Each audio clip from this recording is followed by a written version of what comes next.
गोविंद साहू और उनकी पत्नी चंचल साहू है, उन्होंने अपने आप को फांसी के फंदे पर लटकाया है। इसके साथ ही उसी बिस्तर पर नीचे उनके 2 साल के 2 बच्चे जो हैं वो नाबालिग बच्चे, जिसकी में एक की उम्र 9 साल की थी और एक बेटे की उम्र शायद 13 साल की थी। एडिशनल एसपी से इस विषय में जानकारी प्राप्त की गई थी। उन्होंने साफ तौर पर कहा था कि बॉडी के पास से सुसाइडल नोट मिला है, जिस पर सुसाइड करने की बात की जा रही है। और सुसाइड नोट में गोविंद साहू की पत्नी चंचल साहू ने भी इस बात का जिक्र किया है कि मैं रोज रोज की परेशानी और झगड़े से परेशान हो चुकी हूँ, इसलिए मैं अपने साथ अपने बच्चों को भी लेकर के जा रही हूँ। और पति के लिए उन्होंने ये लिखा था कि ये जीते जिंदगी तुम्हारे लिए एक सजा है। दुर्ग में कल यानी कि 22 तारीख को एक बड़ी ही हृदय विदारक घटना घटी थी। दुर्ग के वार्ड क्रमांक 13 में एक ही परिवार से 4 लोगों के मरने की सूचना सामने आ रही थी। हमने आपको अपने चैनल के माध्यम से जानकारी दी थी कि किस तरीके से 4 लोगों ने अपने जीवन का अंत किया, जिसमें पति पत्नी और 2 बच्चे शामिल थे। जानकारी के अनुसार परिवार जो है काफ़ी समय से, ये जो साहू परिवार का घर है, यहाँ पर ये निवास किया करते थे और लंबे समय से यहाँ रहते थे। परिवार में किसी तरीके का तनाव नहीं था और खुशहाल जीवन था।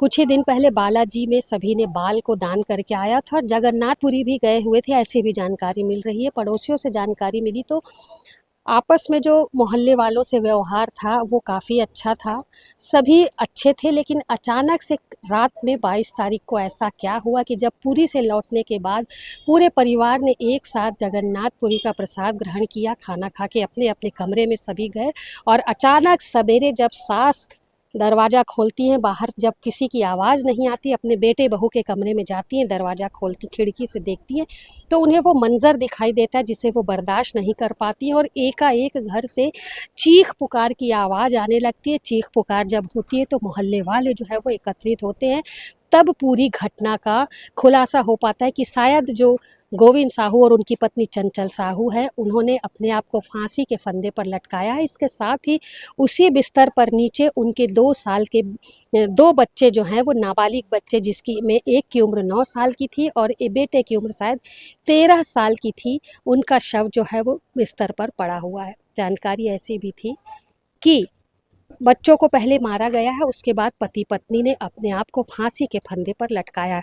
एडिशनल एसपी से इस विषय में जानकारी प्राप्त की गई थी। उन्होंने साफ तौर पर कहा था कि बॉडी के पास से सुसाइडल नोट मिला है, जिस पर सुसाइड करने की बात की जा रही है। कारण उसमें घर का जो माहौल था, जो आर्थिक स्थिति को लेकर के पारिवारिक विवाद स्पष्ट किया गया था। एडिशनल एसपी सुखनंदन राठौर ने ये बताया था कि पारिवारिक विवाद जो है वो शायद उस सुसाइड नोट में इंक्लूड है। पारिवारिक विवाद के चलते जो है पति पत्नी इतनी बड़ी घटना को अंजाम दे रहे हैं। लेकिन अब इसमें एक नया एंगल भी सामने आ रहा है। दबी जबान में लोगों का कहना है कि कहीं ना कहीं गोविंद साहू जो है वो ट्रेडिंग कंपनी में का काम करते थे, शेयर मार्केटिंग का काम करते थे और शेयर मार्केटिंग में शायद उछाल हुआ, नीचे आया।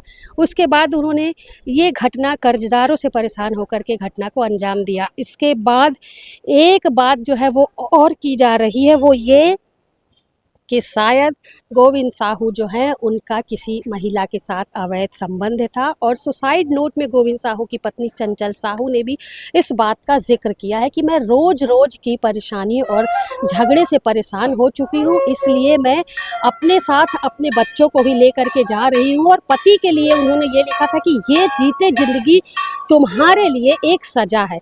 अब ये स्पष्ट अभी नहीं हो पा रहा है कि बच्चों को यदि नींद की दवा दे करके उनका गला घोटा गया, ये स्पष्ट है। उसके बाद पत्नी ने अपने आप को फांसी के फंदे पर लटकाया, लेकिन ये स्पष्ट नहीं हो पा रहा है कि गोविंद साहू जो हैं उन्होंने अपने आप को फांसी के फंदे पर लटकाया या पत्नी जो चंचल साहू थी उन्होंने पूरा घटनाक्रम को अंजाम देने के बाद खुद फांसी के फंदे पर झूली, ये स्पष्ट नहीं हो पाया। लेकिन अभी जिस घर के सामने मैं खड़ी हूँ, आप देख सकते हैं दाह संस्कार की प्रक्रिया चल रही है और दाह संस्कार के पहले जो भी नियम, जो भी प्रक्रियाएं होती है वो सारी की जा रही हैं। परिवार के लोग जो है, मोहल्ले के लोग जो है वो आज साहू परिवार के इस शोक में शामिल हुए हैं और कोई समझ नहीं पा रहा है कि इतनी बड़ी घटना आखिर कैसे हो गई। लेकिन सवाल और सबसे बड़ी बात यह है कि एक ही परिवार से 4 लोगों की एक साथ बॉडी निकलना, 4 लोगों की मरने की सोचना, ये अपने आप में दिल दहला देने वाली बात होती है। दिल दहलाने वाली बात ऐसे क्योंकि इसमें 2 बच्चे भी शामिल हैं। उन बच्चों का क्या कसूर था, जिन्हें माँ-बाप ने इतने उम्मीद से, इतने अच्छे से पाल-पोस करके बड़ा किया और बड़ा करने के बाद खुद ही अपने हाथ से उनका जीवन समाप्त कर दिया, ये बड़ी बात है। बच्चों ने जिस जिस रात उनकी मृत्यु हुई, मौत हुई, उन्हें मारा गया, बच्चों ने क्या ये सोचा होगा कि आज की रात उनकी ज़िंदगी की आखिरी रात है और शायद कल का सवेरा हम नहीं देख पाएँगे और पैदा करने वाली माँ ही जो है और पैदा करने वाले पिता ने ही उनके जीवन की अंतिम सांस ली। पैदा करने वाली माँ और पैदा करने वाले पिता ने ही उन बच्चों की सांसें छीन ली। पूरी ज़िंदगी भी वो जी नहीं पाए थे और उसके बाद अचानक जो है उनकी इस तरीके से मौत हो गई। लेकिन खुलासा अब तक नहीं हो पा रहा, पीएम रिपोर्ट अब तक नहीं आ पाई है। लेकिन प्रक्रियाएं जो है दाह संस्कार की वो सभी की पूरी की जा रही हैं। पीएम रिपोर्ट का भी इंतज़ार किया जा रहा है कि पीएम रिपोर्ट में किस तरीके का खुलासा होता है। मौत जो है वो तो हैंगिंग से हुई ही है, बच्चों को नींद की दवा देने के बाद हुई है, लेकिन अभी पूरी तरीके से ये कह पाना मुश्किल है कि आखिर मौत का कारण क्या है। माहौल जो है वो शोक का माहौल है। थोड़ी बहुत जानकारी एकत्रित हमने भी की है, प्रयास किया है कि आप तक सारी सच्चाई जो है वो सीजी भास्कर चैनल के माध्यम से पहुँचाए। प्रयास ऐसा कि आपको बता दें कि जो भी कल इस घर में घटना घटी है उसे देख करके अभी कुछ भी जो घर के लोग हैं, परिवार के लोग हैं, इसके साथ ही आस पड़ोस के लोग जो है वो कुछ भी बताने से इनकार कर रहे हैं। जैसा कि कंचन साहू के द्वारा जो सुसाइडल नोट मिला उसमें एडिशनल एसपी का कहना था कि पारिवारिक विवाद जो है वो शायद मौत का कारण हो सकता है। लेकिन वहीं एक दूसरा एंगल जो है वो ये भी है कि शायद ट्रेडिंग कंपनी में कुछ आर्थिक स्थिति जो कम ज़्यादा हुई होगी, एक कारण वो भी माना जा रहा है। लेकिन इसके साथ ही एक सबसे बड़ा कारण जो है वो शायद अफेयर है। गोविंद साहू का जो है वो कहीं दूसरी महिला के साथ अवैध संबंध था, ऐसा जिक्र कंचन साहू ने अपने सुसाइडल नोट में लिखा है कि शायद इसी बात से वो परेशान होकर के रोज की कचकच से परेशान हो गई और अब वो अपने आप को नहीं बल्कि अपने पति को इस बात की सज़ा दे रही हैं। जिन बच्चों को उन्होंने पैदा किया है उन्हें अपने साथ ले जाने का जिक्र भी उन्होंने उस लेटर में किया है। लेकिन यहाँ पर 14 से 15 साल पहले का जो रिश्ता, इस जो 14 साल पहले इस घर में दुल्हन बन के कंचन आई होंगी, उसके बाद 15 साल क्या उन्हें पता था कि सिर्फ उनका जीवन जो है वो 15 साल का ही रहेगा।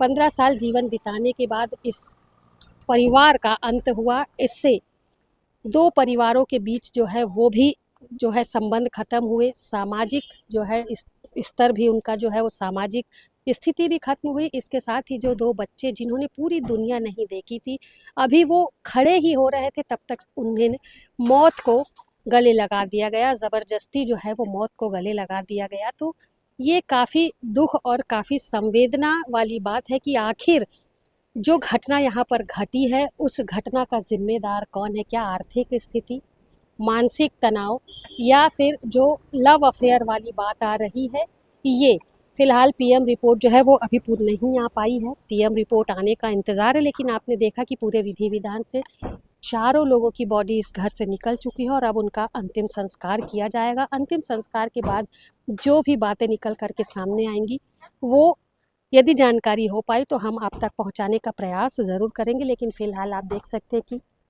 वातावरण बिल्कुल शांत हो चुका है। बॉडी जो है वो अंत्येष्टि के लिए जा चुकी है और अब परिवार में शोक का माहौल है। पीएम रिपोर्ट आने का इंतज़ार है। ये स्पष्ट है कि फांसी लगाने से पति पत्नी की मौत हुई है, नशे की दवा और गला घोटने से दोनों बच्चों की जान गई है। लेकिन फिर भी पीएम रिपोर्ट अभी आने का इंतज़ार है। पीएम रिपोर्ट आएगी तो सारी चीज़ें स्पष्ट हो जाएंगी। इसके साथ ही जो बातें कही जा रही हैं आर्थिक स्थिति की, पारिवारिक विवाद की और लव अफेयर की, ये अभी जांच का विषय बना हुआ है कि वास्तव में कौन सी बात में सच्चाई थी जिसके बाद ये घटना, इस तरीके की घटना को अंजाम दिया गया। और कंचन साहू ने अपने लेटर में उस बात का यदि जिक्र किया है तो कहीं ना कहीं उस बात में सच्चाई होगी, जिसके बाद कंचन साहू ने इतना बड़ा कदम उठाया। फिलहाल आगे की जो अपडेट रहेगी हम आपको अभी फिर पहुंचाएंगे, लेकिन तब तक के लिए मुझे इजाज़त दीजिए। नमस्कार।